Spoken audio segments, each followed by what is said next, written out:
Hi there, and welcome. I'm so glad you're here because today I want to share a story that's incredibly close to my heart. It's called The Day I Heard My Inner Child Crying and What I Did About It. This isn't just a story about a stressful day at work or a childhood memory. It's about the quiet ache so many of us carry. The part of ourselves we've learned to ignore just to get through the day. But what happens when that voice, the voice of your inner child, finally breaks through the noise? Let's begin. The fluorescent lights of the office hummed, a monotonous drone that seemed to seep into my very bones. It was a Tuesday, that particular breed of Tuesday that felt like it had been surgically extracted from the depths of a Monday's despair.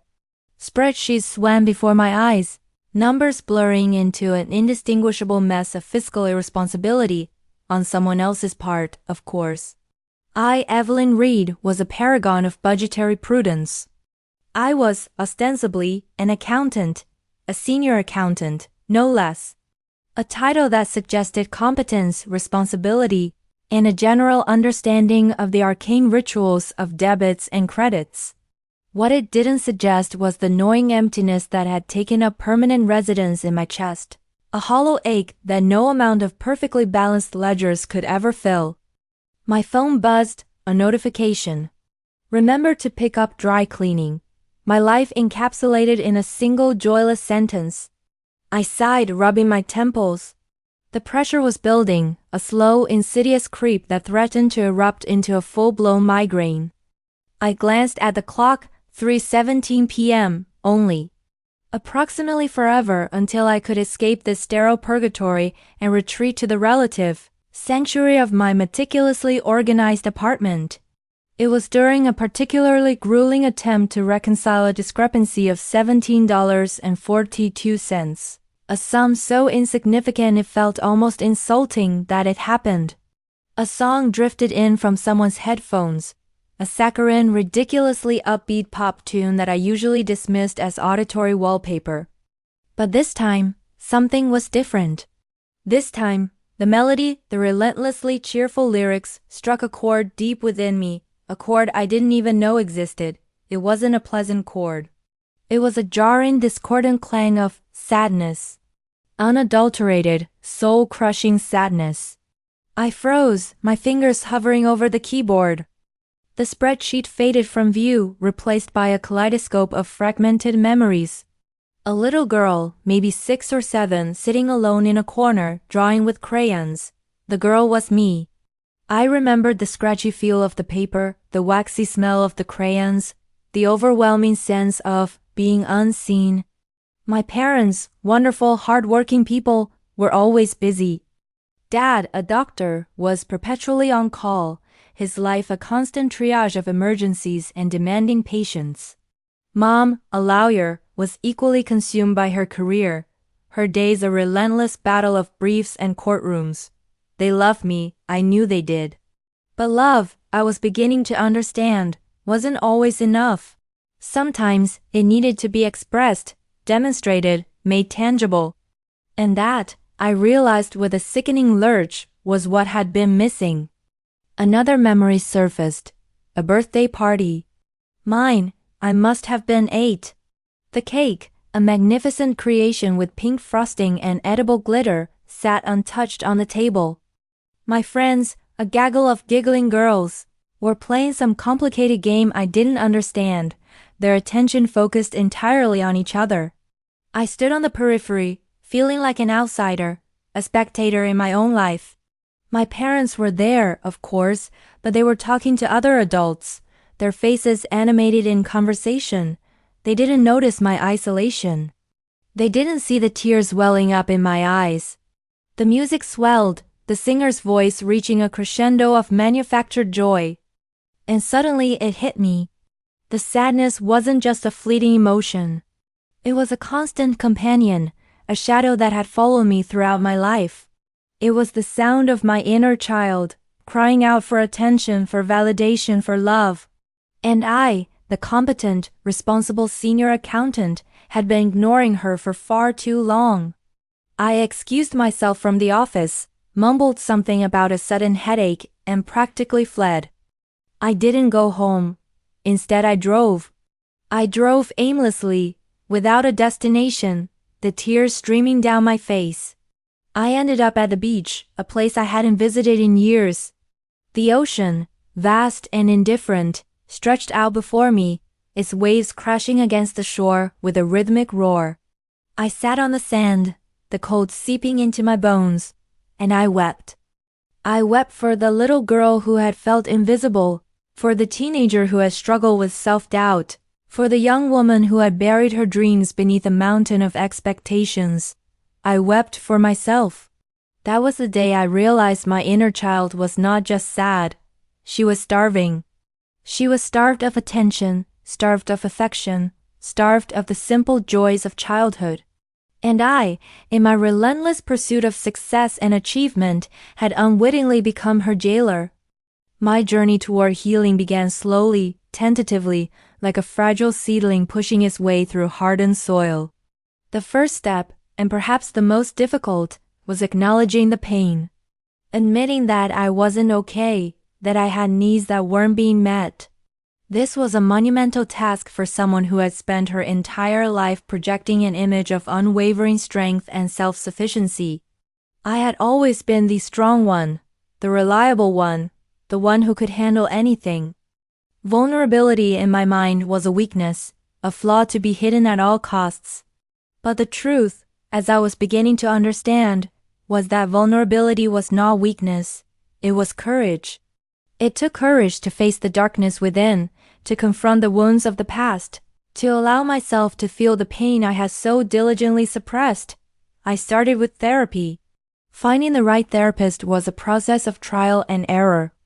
The first one was too clinical, too detached. She listened patiently, nodding occasionally, but I felt like I was talking to a textbook, not a human being. The second one was too touchy-feely. She encouraged me to hug trees and chant affirmations, activities that made me feel profoundly uncomfortable. Finally, I found Dr. Anya Sharma. She was warm, compassionate, and possessed a quiet wisdom that put me at ease. She didn't judge. She didn't push. She simply listened, creating a safe space for me to explore my inner landscape. Therapy was like excavating an archaeological dig. Layer by layer, we unearthed buried memories, forgotten emotions, and long-held beliefs. It was a painful process, often leaving me feeling raw and exposed. But with each session, I gained a deeper understanding of myself, of the patterns that had shaped my life, of the wounds that needed to be healed. Dr. Sharma introduced me to the concept of reparenting my inner child. This involved consciously providing myself with the love, support, and validation that I had missed out on as a child. It sounded ridiculous at first, self-indulgent even. But as I delved deeper into the process, I began to see its power. Reparenting wasn't about buying myself expensive toys or throwing extravagant parties. It was about simple things. It was about taking the time to do things that brought me joy, even if they seemed silly or frivolous. It was about speaking to myself with kindness and compassion, challenging the negative self-talk that had been my constant companion. It was about setting boundaries with others, protecting my time and energy, and learning to say no without feeling guilty. One of the most impactful exercises Dr. Sharma suggested was writing letters to my younger self. I started with a letter to 6-year-old Evelyn, the little girl sitting alone in the corner with her crayons. I told her that she was loved, that she was valued, that she was seen. I told her that it was okay to feel sad, that it was okay to ask for help, that it was okay to be herself. Writing that letter was like opening a floodgate. The tears flowed freely as I poured out my heart onto the page. I wrote about the loneliness, the self-doubt, the feeling of being invisible. I wrote about the dreams I had abandoned, the passions I had suppressed. And I wrote about the hope that I was beginning to feel, the belief that I could heal, that I could create a life filled with joy and meaning. I continued to write letters to my younger self, each one addressing a different stage of my life, a different wound, a different unmet need. With each letter, I felt a little bit lighter, a little bit stronger, a little bit more whole. I also started practicing mindfulness. Mindfulness, Dr. Sharma explained, was about paying attention to the present moment without judgment. It was about noticing my thoughts and feelings without getting swept away by them. It was about cultivating a sense of inner peace and acceptance. Mindfulness was challenging at first. My mind was a whirlwind of thoughts, worries, and anxieties. It was difficult to simply sit still and observe without getting caught up in the chaos. But with practice, I began to develop a greater sense of awareness, a greater ability to stay grounded in the present moment.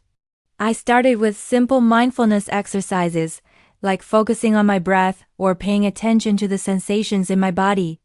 I would sit in a quiet room, close my eyes, and simply observe my breath as it flowed in and out.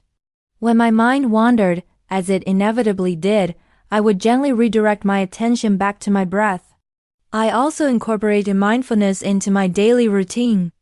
I would try to be more present during meals, savoring each bite, and paying attention to the flavors and textures of the food. I would try to be more present during conversations, listening attentively to what others were saying without interrupting or formulating my response. Slowly but surely, mindfulness began to transform my relationship with myself. I became more aware of my thoughts and feelings, more accepting of my imperfections, more compassionate toward my suffering. One day, I was walking through the park, enjoying the sunshine and the fresh air. I noticed a group of children playing on the swings, their laughter echoing through the trees. I stopped to watch them, a smile spreading across my face. And then, it happened. I felt a surge of joy, a lightness in my chest that I hadn't felt in years. It was like a dam had broken, releasing a torrent of pent-up emotion.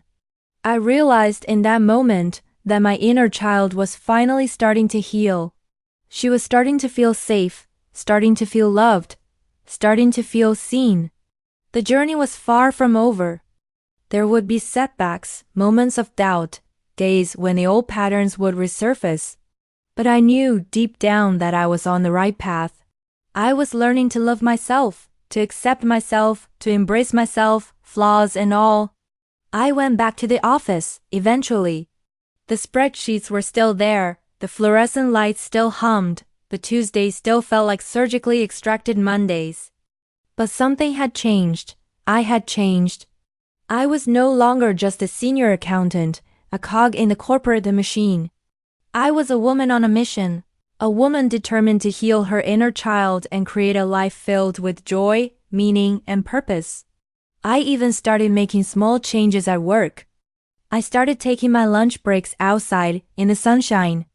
I started decorating my cubicle with plants and pictures that made me smile. I even started talking to my colleagues, sharing my thoughts and feelings, and building meaningful connections.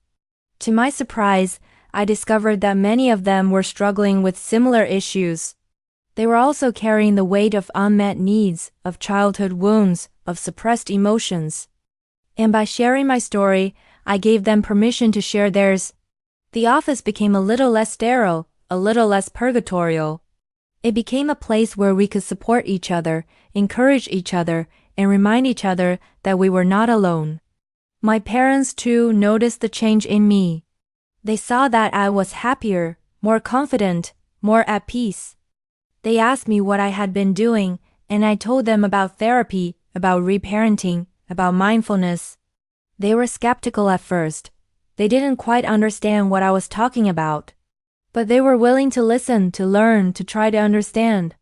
And slowly, over time, our relationship began to heal. We started talking more openly and honestly, sharing our feelings, and expressing our love for each other. I learned that they had their own wounds, their own unmet needs, their own regrets. They had done the best they could with what they had, and they had loved me in their own way. And that, I realized, was enough. The day I realized my inner child was crying was the day my life began to change. It was the day I started to heal, to grow, to become the woman I was meant to be. It was a long and difficult journey, but it was worth it. Because in healing my inner child, I healed myself. And in healing myself, I healed the world. Or at least, my little corner of it. It's been 5 years since that day at the beach. 5 years since I acknowledged the starving child within. Today, I still practice mindfulness. I still write letters to my younger self. And I still go to therapy, not because I need it, but because it's a valuable tool for self-reflection and growth. I've even started a blog, sharing my experiences and insights with others who are on a similar journey. It's called Nurturing Your Inner Child, and it's become a surprisingly popular resource. But the biggest change in my life? I adopted a little girl. Her name is Lily, and she's 6 years old. She loves to draw with crayons, and she always makes sure to include me in her games. She reminds me every single day of the importance of nurturing the inner child, not just my own, but everyone else's too. And sometimes, when I look at her, I swear I can hear my own inner child, finally laughing. And that, more than anything, is the sound of true healing. Thank you so much for listening. If this story touched something deep inside you, if it reminded you of a part of yourself you've forgotten or ignored, you're not alone. We all carry an inner child who just wants to be seen, heard, and loved. And healing doesn't always mean doing something big. It can start with a letter, a moment of stillness, or simply being kind to yourself. If you found meaning in this journey, consider sharing it with someone who might need it too. You never know whose inner child is silently waiting to be acknowledged. And if you like to hear more stories like this, or explore your own path to healing, don't forget to like, subscribe, and stay connected. Until next time, be gentle with yourself. You're worth it.